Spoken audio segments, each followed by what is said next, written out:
What's up everybody? Welcome to today's video. I'm going to be working on painting a pair of shoes for my friend Nasir. He's been like my day one supporter, and these are actually for his mom's birthday. He gave me kind of a short timeline, but since he's always been one of my supporters, I want to get them done for him by the date. Theme he gave me is Afro-centric, which is really broad, but I don't want anything specific, which is great because I feel like I do my best work when I don't really have too many restrictions. So let's get into it. Okay, so first things first, before we start anything, we gotta tape them up, make sure I don't get any paint on the edges. Also, gotta remove the laces. Once I finished taping up those shoes, I went on Pinterest and looked at one of my boards for a face reference, and this is the picture I ended up choosing. So now that I've picked out my picture, I'm going to start sketching, and I'm choosing an orange colored pencil to go in with the sketch because I think I'm going to use a mostly warm tone palette for this shoe.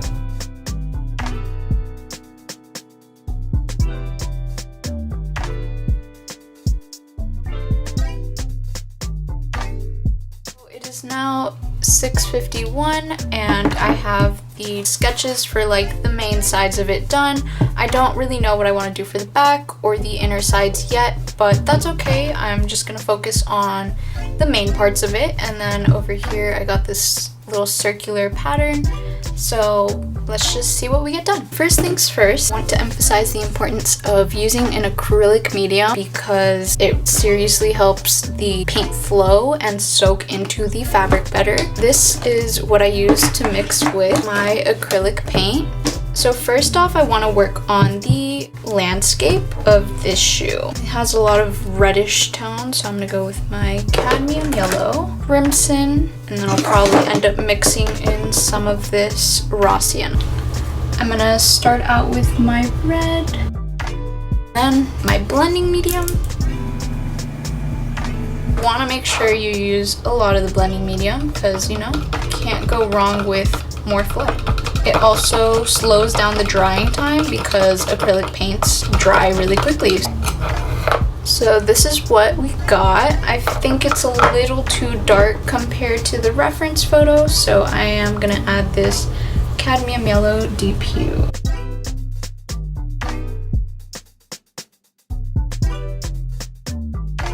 Let's see, I don't want it to lose its pigment, but I'm thinking maybe I should add white. You know what? I'm just going to go in with this and see how it works, and if anything, I can add whatever pigments I think are missing right on top.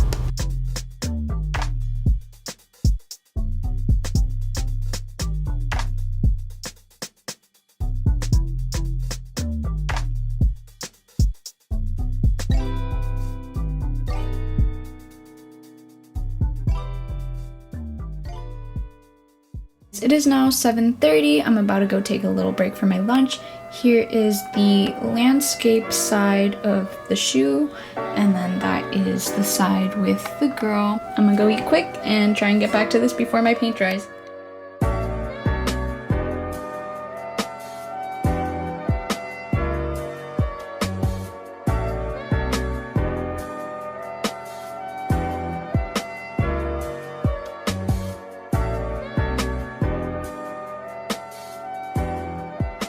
It's now 9:51. Time flew by. Anyways, here is where I'm at. I finished her face, the background. This part I shaded in, and I'm gonna use my markers to do the pattern.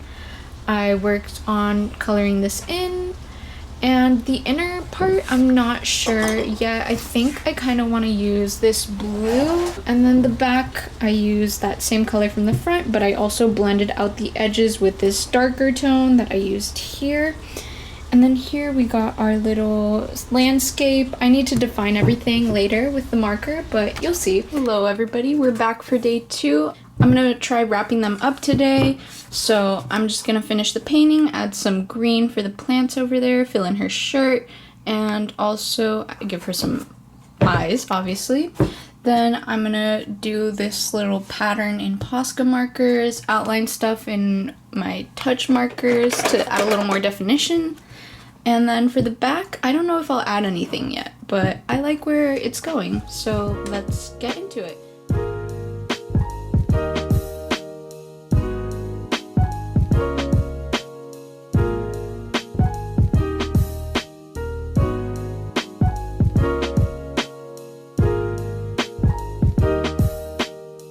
Alright y'all, this is where I'm at. As for the painting layers, I feel pretty good with what I got, and I think the rest I just need to render it with markers. I'm gonna start off with my Posca markers on the front, doing that little pattern.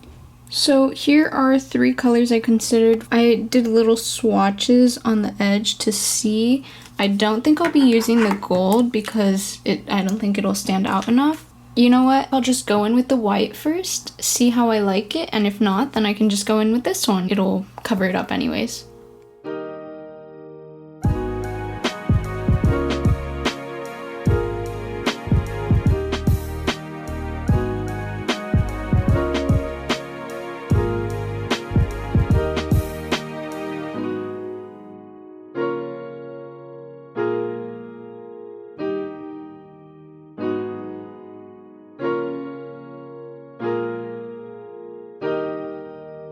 Final reveal, everybody. I am so happy with how these turned out. I think the colors really complement each other well, and I'm so grateful I got creative freedom because the whole process was just so much more enjoyable like that.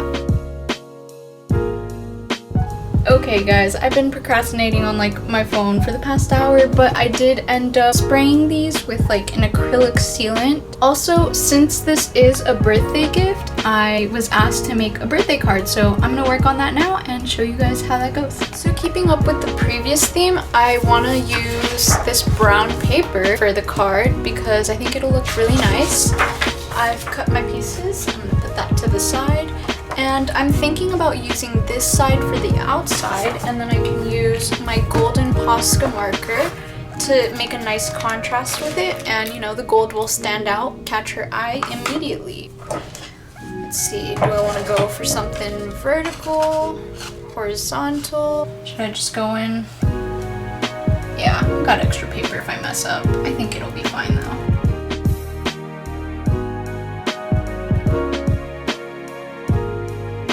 Okay, you know what?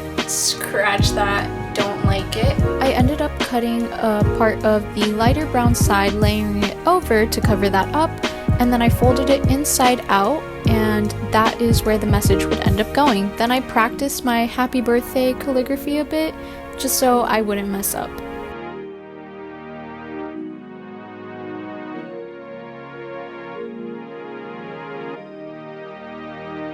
Next, I used my hot glue gun to secure that piece of paper into place, and I copied this little drawing style from Pinterest. I will try to credit the original artist if I can find it.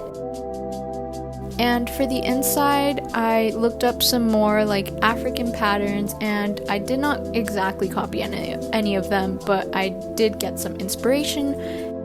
I'm not gonna lie, this little piece of paper, still not enough for me. I'm not liking my handwriting. Alright guys, and here is the final look for the card.